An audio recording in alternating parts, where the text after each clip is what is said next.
네, 여러분들 주변에 있는 사람들과 이렇게 인사를 나누셨으면 좋겠어요. 제가 몇 주 전에 설교했을 때도 한번 했었는데 뜻이 의미심장한 것 같아요. 네, 한 번 더 해보겠습니다. 당신은 아침 햇살입니다. 인사 나누겠습니다. 네, 여러분들의 나이는 아침 햇살인 줄로 믿습니다. 네. 오늘 설교의 제목은 시간은 누구의 편인가? 여러분들은 시간이 누구의 편이라고 생각하십니까? 마음속에 아마 다양한 답변이 있으실 텐데요. 지금 말씀 안 드릴 겁니다. 끝까지 들으셔야지만 여러분들이 정답을 알 수 있습니다. 그래서 오늘은 나이 이야기로 먼저 시작을 해보려고 합니다. 지난 6월 28일로 저는 기억을 하는데요. 전 국민의 이슈가 되었던 한 가지 사건이 있었습니다. 나이와 관련된 것이었는데 기억하시죠? 대한민국에서 예를 들어서 여러분들이 나이를 표시를 하게 됐을 때 이제는 통일된 나이, 만 나이로 이제 표기를 하게 되겠다, 해야 된다. 네, 이렇게 이제 민법이 개정이 되면서 이제 확실히 적용이 되었던 적이 있었습니다. 그러니까 여러분들이 사실은 잠깐 기분이 좋았을 겁니다. 실제 나이는 사실 그대로인데요.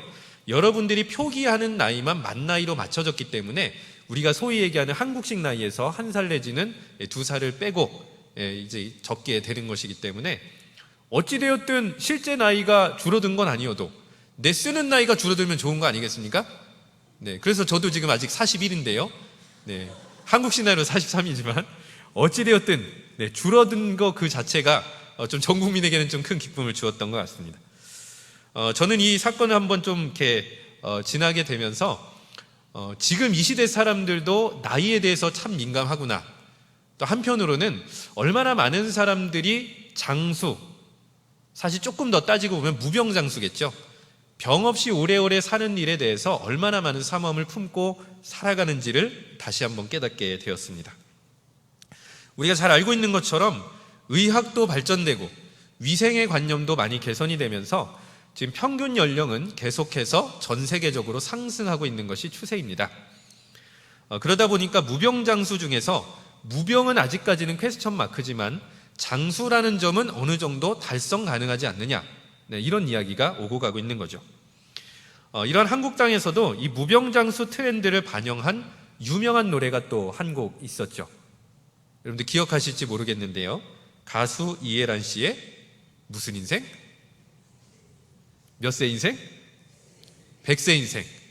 네, 다 알고 계시죠? 네, 100세 인생.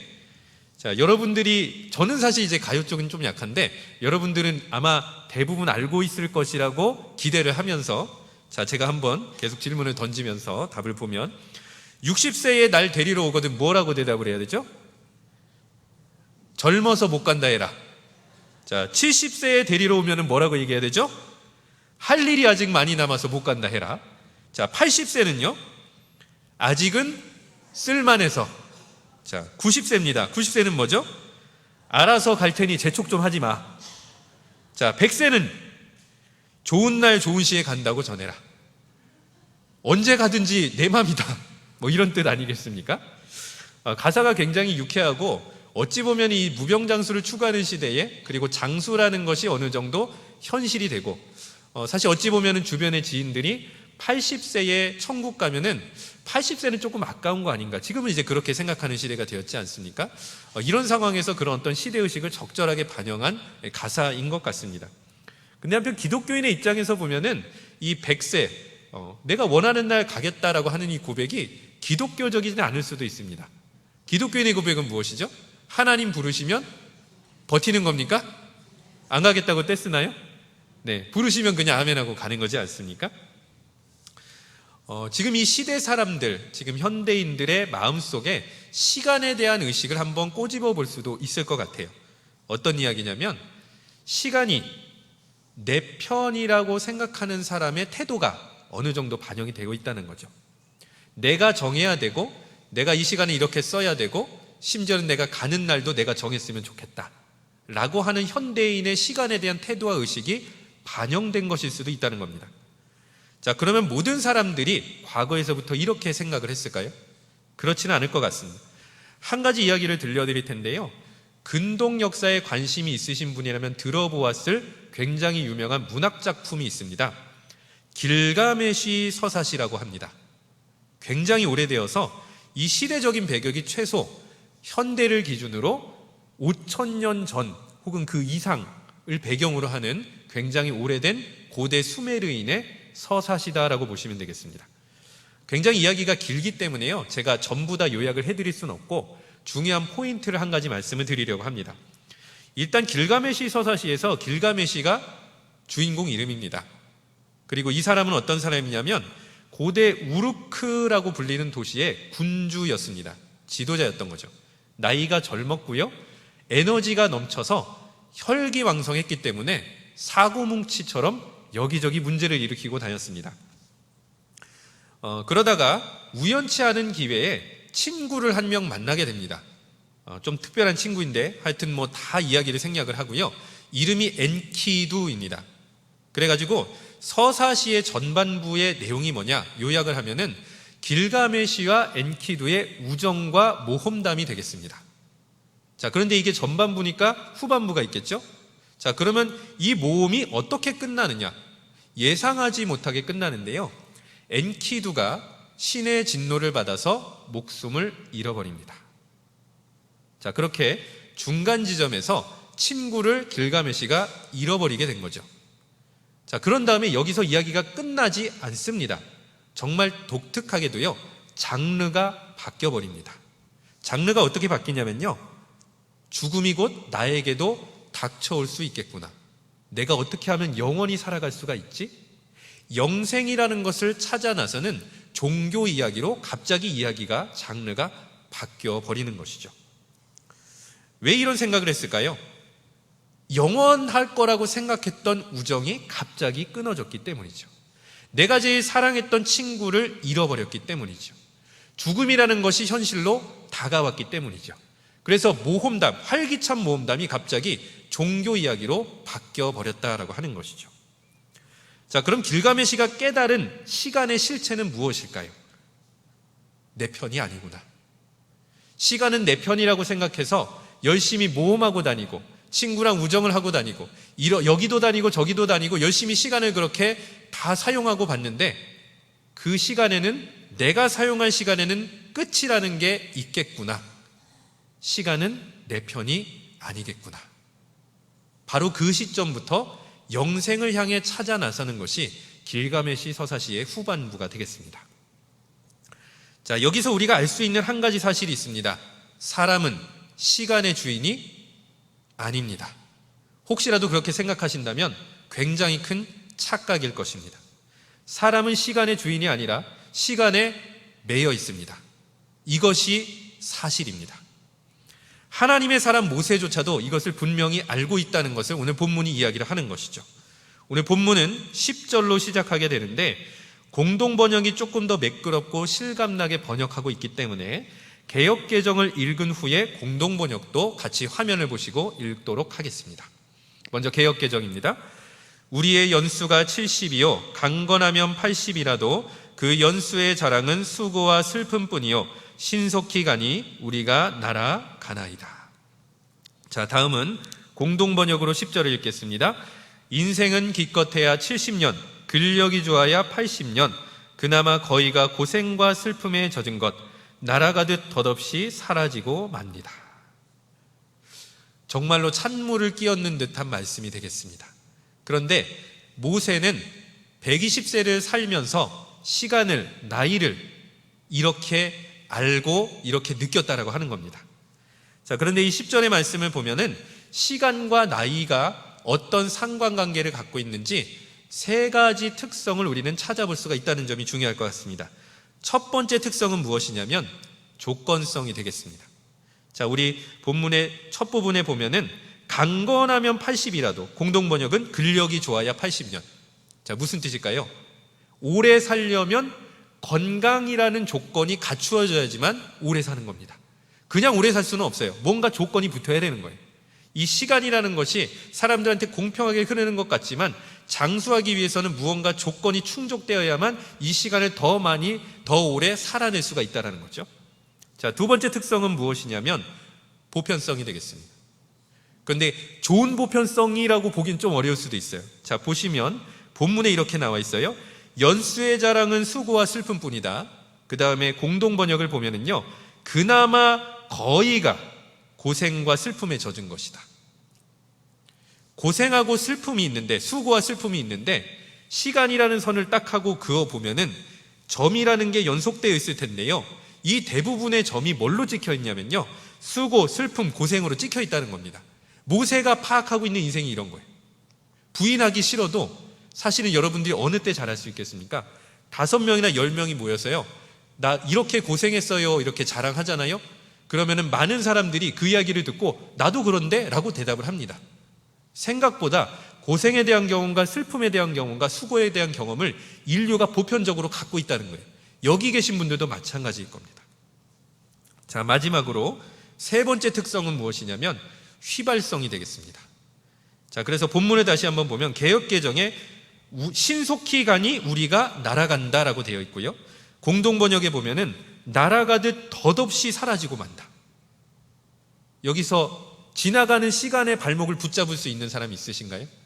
가지 마세요. 제발 가지 마세요. 오늘만 있어주세요 하실 분. 그렇게 설령 하고 싶더라도 할 수가 없는 거죠. 시간은 시간의 길을 가는 겁니다. 우리는 붙잡을 수가 없어요. 그냥 우리는 시간과 함께 같이 가는 것뿐이죠. 날아가는 겁니다. 시간은 흐르는 것이죠. 고정되어 있지 않다라는 거죠. 그러니까 이 본문 10절의 말씀만 봐도 시간은 사람의 편입니다라고 자신만만하게 얘기할 수가 없다는 것이죠. 자, 그러면 시간은 과연 무엇일까요? 시간의 실체는 무엇이겠습니까? 시간이란 하나님께서 사람에게 주신 선물입니다. 이건 거꾸로 얘기하면 이런 뜻입니다. 함부로 내가 좌지우지할 수 있는 이용할 만한 물건이 아닙니다. 또 한 가지, 아무 때나 시간은 꺼내 쓸 수 있는 예적금도 아닙니다.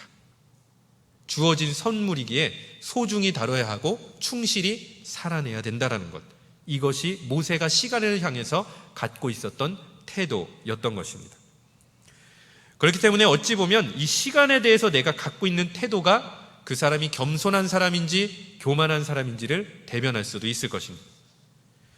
그렇다면 관건은 이것이지요. 우리는 어떻게 시간 앞에 겸손하면서도 선물로 받은 이 시간을 충실하고 지혜롭게 활용할 수 있겠습니까? 오늘 바로 그러한 비결을 하나님의 사람 모세의 말을 들어보면서 배우려고 하는 것입니다. 먼저 첫 번째로 시간의 유한함을 인정하는 사람, 바로 그러한 사람이야말로 시간을 지혜롭고 현명하게 사용할 수가 있는데요, 본문 11절과 12절의 말씀을 함께 읽어보도록 하겠습니다. 누가 주의 노여움의 능력을 알며 누가 주의 진노의 두려움을 알리까? 우리에게 우리날 계수함을 가르치사 지혜로운 마음을 얻게 하소서. 우리날 계수함을 가르치사 지혜로운 마음을 얻게 해달라고 모세가 기도를 하고 있는데요, 먼저 우리가 이 말씀을 살펴보기 전에 여러분들이 성경책의 시선을 고정해 주시고 1절부터 9절에 중요한 단어를 몇 가지만 저와 함께 찾아보면 좋을 것 같습니다. 3절에 보면은 티끌이라는 단어가 있습니다.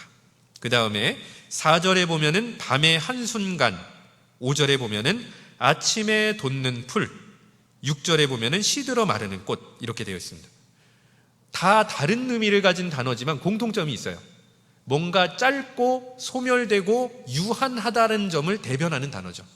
자, 이 단어 3절, 4절, 5절, 6절에 나와 있는 단어는 하나님의 시점에서 봤을 때 인간의 삶이 이토록 미약하고 유한하다라는 것을 표현하는 구절이 되겠습니다. 자, 그럼 반대로 하나님은 어떻게 모세가 묘사하고 있는지, 서술하고 있는지를 보면은 2절 말씀에 보면은 하나님을 무엇이라고 고백하느냐? 세상이 창조되기 전 몇 위부터 어디까지요? 영원부터 영원까지 주는 하나님이시다. 하나님은 영원부터 영원까지, 인간은 밤의 한순간, 티끌, 아침에 돋는 물, 시들어 마르는 꽃. 이게 비교가 되는 건가요? 안 되는 건가요? 정말로 비교될 수가 없는 게 하나님과 인간이다라고 하는 것입니다. 그러니까 인간의 인생을요, 하나님 앞에 자랑할 수 있을까요? 없을까요? 없습니다. 영원이신 그분 앞에 무엇을 자랑할 수가 있겠습니까? 그런데 심지어 이렇게 하나님 보시기에도 미약하고 작은 인생을 죄악으로 얼룩져 버린다면 얼마나 하나님 보시기에 안타까우시겠습니까? 짧은 삶을 죄악으로 허비하는 인간이 하나님의 진노를, 그 징계를 어떻게 감당할 수가 있겠습니까? 그렇기 때문에 바울이 지혜를 간구하는 것입니다. 날개수함을 가르쳐 달라라고 하는 것이죠. 그렇다면 날개수함이 무슨 뜻일까요? 개수라는 게 숫자를 세다라는 뜻일 텐데요. 고등학교 때 제 일화를 하나를 소개해드리면, 중학교 때 저는 그 인터넷 하이텔 라우누리라고 하는 이 통신 이런 게 있었습니다. 중학교 때 그게 유행했었고요. 고등학교가 되자 이제 학급에 컴퓨터실이 생겨가지고 일주일에 한두 시간 정도 컴퓨터 수업을 받은 적이 있었습니다. 자, 그런데 학생들은요, 가르친 대로 하지 않습니다. 항상 딴짓하거든요. 그래가지고 이제 괜히 인터넷 서핑을 하면서 본인들 하고 싶은 거 찾았는데, 그 중에서 유행하던 게 있었어요. 별로 좋은 건 아니에요. 데스클락 어쩌고 하는 그 웹사이트가 하나 있었습니다. 근데 이제 그게 뭐였냐면요, 생일을 입력하잖아요. 그러면은 거기 출력을 뭘 해주냐면, 내가 이제 죽는 날을 출력을 해주는 거예요. 근데 완전 생 거짓입니다. 왜냐하면은 같은 날짜 입력했는데 맨날 달라요. 그냥 한 거예요. 재미로 만든 거예요. 누가 하여튼 재미로 만든 겁니다. 전혀 여러분들 거기 들어가서 죽는 날 알고 싶겠다고 검색해봐야 아무 소용 없습니다. 하여튼 간에 이제 그런 게 유행을 했었어요. 그러니까 이제 뭔가 시간, 나에게 남아있는 인생의 시간을 계산해주는 웹사이트인데, 개수라고 하니까 날개수함이란 무엇이냐? 내가 누리고 있는 혹은 남아있는 생애를 수학적으로 계산하라는 것이냐라고 하면 그런 건 아닙니다. 여기서 얘기하는 날개수함은 무엇이냐면, 첫 번째로 내가 누려왔고 누리고 있고 앞으로도 누릴 시간이 영원하신 하나님께로부터 오신 선물이다, 은혜의 선물이라는 것을 깨닫는 마음이죠. 그리고 두 번째 의미는 무엇이냐면, 그런데 이 선물은 유통기한이 있다는 겁니다. 언젠가는 끝나는 거예요. 인생을 영원히 살 수는 없기 때문이죠. 이것을 겸허하게 받아들일 수 있는 바로 그러한 믿음, 그러한 지혜가 바로 날개수함의 지혜다라고 본문이 이야기를 하는 것이죠. 그렇기 때문에 시간이 내 편이라고 생각하는 것이 얼마나 오만한 생각인가를 우리는 알게 되는 것입니다. 여러분들이 이렇게만 얘기를 하면은 도저히 믿기지 않으실 수도 있으니까 제 부끄러운 경험담, 여태까지 이거 한 번도 얘기 안 했어요. 경험담을 말씀을 드릴게요. 제가 어렸을 때부터 버릇처럼 하던 생각이 있었는데요, 내일 하면 되지였어요. 티는 안 냈어요. 그날 해야 될 거 못 하잖아요. 저는 항상 마음속으로 내일 해야지 이랬단 말이에요. 근데 여러분, 이 버릇이요, 내일 하면 되지가 어디까지 발전하는지 아세요? 한 달 뒤에 하면 되지, 1년 뒤에 하면 되지, 그러다 마지막엔 에이 몰라, 뭐 어떻게든 되겠지, 이렇게 발전을 해가더라 라고 하는 겁니다. 자, 그래가지고 어떤 일이 있었는지 제가 좀 부끄러운데 말씀을 드릴게요.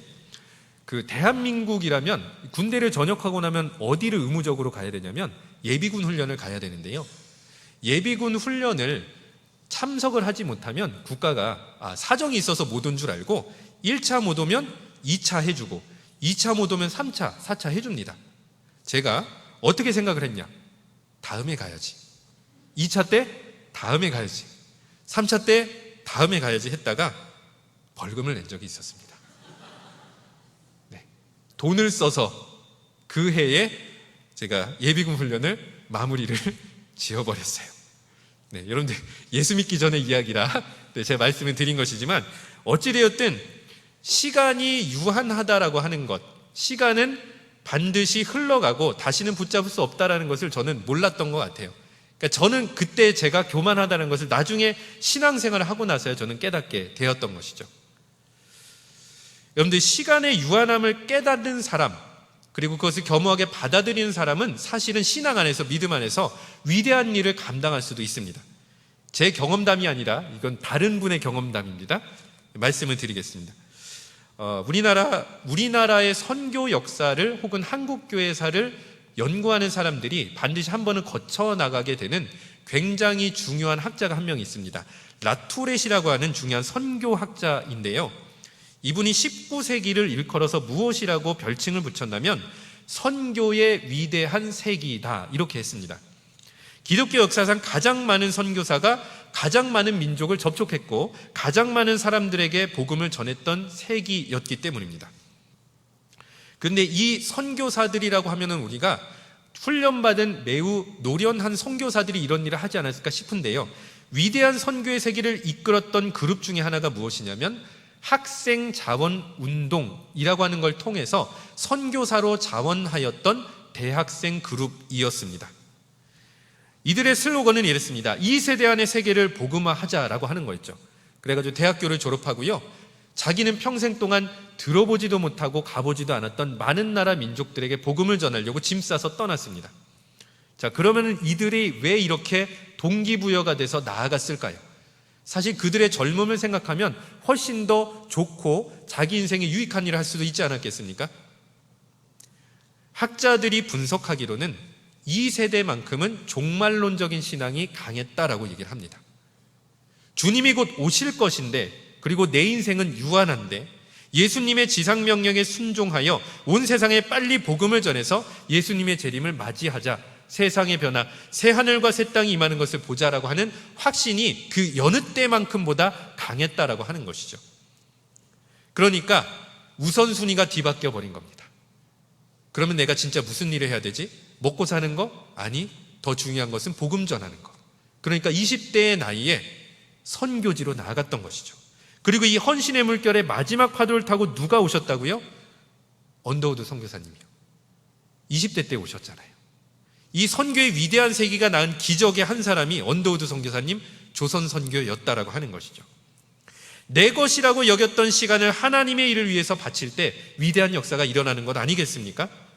하나님 앞에, 시간 앞에 겸손하여 주어진 인생을 하나님을 영화롭게 하는 데 쓰는 우리 귀중한 성도님들 되시기를 축원합니다.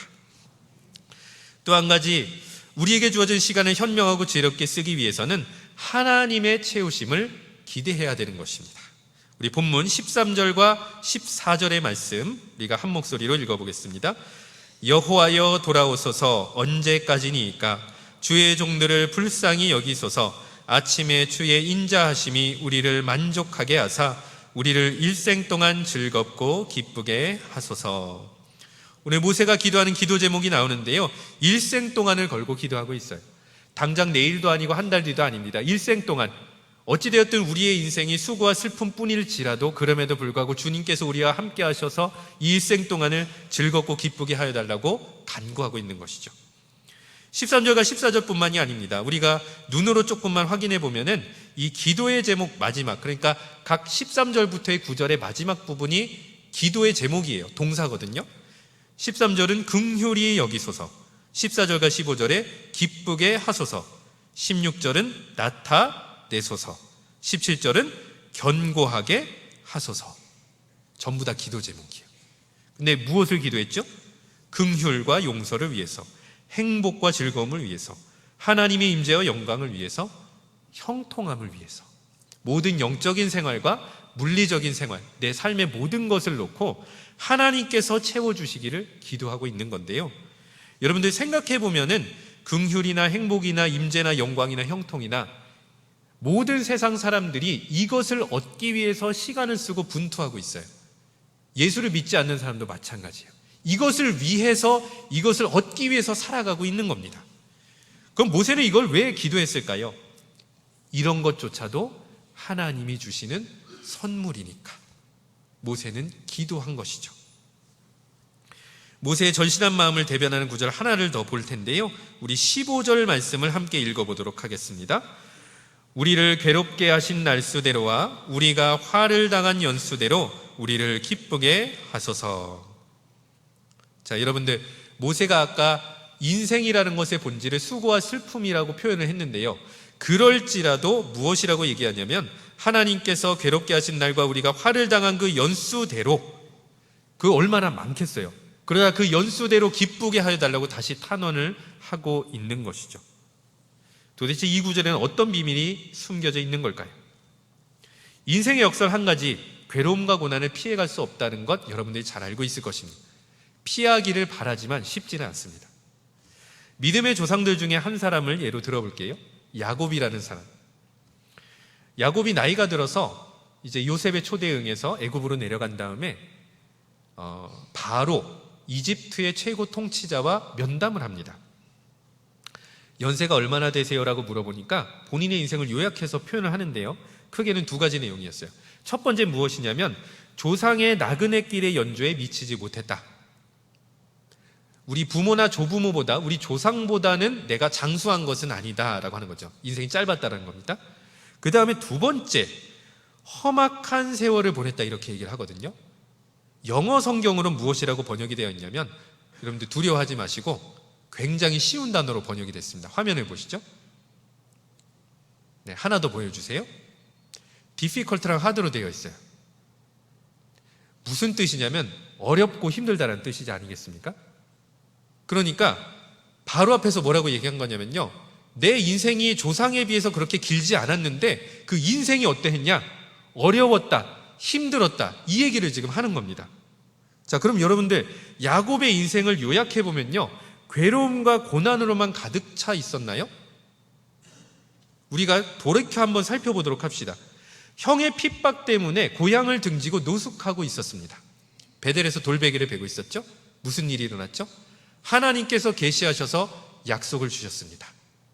너를 반드시 돌아오게 하겠다. 자, 그 다음에요, 외삼촌 라반의 계략으로 20년 동안 무일푼으로 일했습니다. 일하고 돈 안 받으면 승질 나요, 안 나요? 얼마나 속상하겠어요. 근데 무슨 일이 일어났죠? 일단은 가족이 많아졌어요. 하나님의 약속이 이루어지고 있죠. 4명의 자녀와 많은 자녀들이 이제는 그 곁을 지키게 되었고요. 양떼를 얻을 수 있는 지혜도 하나님께서 허락해 주셔서 독립하게 되었을 때는 자기 양떼를 갖고 나오게 되었습니다. 자, 그 다음에 형 에서와 재회하게 되는데 얼마나 마음의 부담감이 심했습니까? 무슨 일이 일어났죠? 야복 강가에서 축복을 받았죠. 무슨 뜻이죠? 야곱의 괴로움과 고난으로 가득 차 있었던 시간인 줄로 알았는데 바로 그러한 제일 힘겨운 시간을 보냈을 때 하나님께서는 제일 가까이 하고 계셨다, 이 뜻이죠. 자, 그러면 모세의 시점, 오늘 모세의 시점으로 보도록 하겠습니다. 이스라엘 백성들의 출애굽을 모세가 이끌었는데 80노년 때 그 일을 감당했습니다. 그러면 좀 이스라엘 백성들이 할아버지가 이렇게 힘내는데, 힘쓰고 있는데 잘 도와줘야 되잖아요. 잘 도와줬나요, 여러분들? 몇 가지만 뽑아볼게요. 일단 목마르다고 괴롭혔고요, 배고프다고 괴롭혔고요, 길이 험하다고 투정했고요, 잠깐만 기다려라고 했습니다. 말씀 받아올게 했는데 무슨 일이 일어났죠? 그새를 못 참고 황소 우상을 만들었죠. 엄청나게 혼났죠. 자, 그 다음에 그렇게 힘들게 고생해서 이제는 가나안 땅을 목전에 두고 믿음으로 들어가면 됩니다. 한 번에 들어갔습니까? 안 들어갔죠. 우리는 메뚜기다 뭐 이런 his소리를 하면서 결국에는 애굽으로 돌아갈래요라고 했다가 40년 동안 광야를 배회하게 된 것이죠. 모세가 무슨 잘못을 했나요? 이스라엘 백성들이 얼마나 모세를 괴롭혔습니까? 자, 그러면 모세 인생 중에서 첫 번째 40년은 이집트의 왕자였고요, 그 다음 중년의 인생은 미디안의 양치기 목동이었고요, 마지막 40년은 이제 이스라엘 백성들이 이끌고 광야를 배회하게 됐어요. 자, 그러면 노년의 인생만 따로 떼어놓고 보면은 개고생한 거 아닌가요? 말씀을 한번 보도록 하겠습니다. 신명기 2장 7절 말씀이 되겠습니다. 신명기 2장 7절의 말씀 한 목소리로 읽겠습니다. 주 당신들의 하나님이 당신들이 하는 모든 일에 복을 내려주시고 이 넓은 광야를 지나는 길에서 당신들을 보살펴 주셨으며 지난 40년 동안 주 당신들의 하나님이 당신들과 함께 계셨으므로 당신들에게는 부족한 것이 아무것도 없었습니다. 자, 신명기는요 40년을 다 배회하고 난 다음에 이스라엘 백성 앞에서 모세가 설교하는 것이 신명기가 되겠습니다. 그렇다고 하면은 당신들은 이스라엘 백성들 40년 광야 생활을 겪은 사람들을 향한 이야기인데요, 무엇이라고 얘기하냐면 모든 일에 복 내려주셨다, 당신들을 보살펴 주셨다, 당신들과 함께 하셨다, 부족한 것이 아무것도 없었다. 모세도 이스라엘 백성들도 이걸 다 경험했던 거예요. 자, 그러면 말씀을 드려보겠습니다. 모세와 이스라엘 백성들이 겪었던 광야 40년은 고통과 괴로움의 시간이었습니까? 아니죠. 하나님이 복 내려주신 시간, 보살펴 주신 시간, 함께 하신 시간, 부족한 것이 없었던 시간, 이것이 모세와 이스라엘 백성의 간증이었다라고 하는 것이죠. 우리 인생도 마찬가지입니다. 때론 우리가 자초한 죄악 때문에, 아니면 하나님의 징계 때문에, 아니면 가정의 문제 때문에 건강과 자녀 문제를 허덕일 때 분명히 있어요. 모세가 얘기한 것처럼 고난과 슬픔과 수고로 얼룩져 있는 것처럼 보일 수도 있어요. 그러나 야곱이나 이스라엘 백성들 모세가 고백하는 것이 무엇입니까? 그러나 그 시간, 그 괴로움의 시간 동안에 하나님이 제일 가까이 해주셨더라, 하나님께서 채워주셨다, 이것 아니겠습니까? 말씀의 결론입니다. 사랑하는 여러분, 시간은 누구의 편입니까? 저는 한 가지 답을 얻었습니다. 내 편은 아니었습니다. 내 편은 아니었어요. 내 편이라고 여태까지 생각했는데 그게 아니었던 겁니다. 그러나 시간에 대한 태도를 우리가 겸손하게 가져간다면 우리가 하나님 앞에 받은 이 시간이라고 하는 것은 은혜와 복의 시간이 될 줄로 믿습니다. 사람은 감히 시간을 좌지우지할 수 없습니다. 우리는 시간을 만든 적도 없습니다. 하나님이 만드셨던 것이죠. 다만 우리는 하나님께 받은 선물, 이 시간이라는 선물을 충만하게 누리면서 살아갈 뿐인 것이죠. 우리에게 주어진 이 시간이 하나님의 임재와 채우심이 충만한 시간이 되기를 기도하며 하나님의 뜻을 위해서 이 시간을 소중하게 사용할 수 있는 우리 모든 영덕교회 성도님들 되시기를 축원합니다. 기도하겠습니다. 시간을 만드시고 시간을 선물로 주신 하나님 아버지, 선물로 받은 시간을 낭비하지 아니하고 주님을 사랑하는 시간으로, 주님을 의지하는 시간으로, 주님을 경배하는 시간으로, 이웃과 나를 사랑하는 시간으로 살아가게 하여 주시옵소서. 무엇보다도 고난과 아픔의 시간을 보낼지라도 그 안에는 반드시 은혜와 복의 시간이 감추어져 있음을 믿고 이 고난과 아픔 속에서도 주님을 신실하게 경고하게 의지하는 모든 성도님들 되기를 원합니다. 이 모든 간구리 주 예수 그리스도의 이름으로 기도드립니다. 아멘.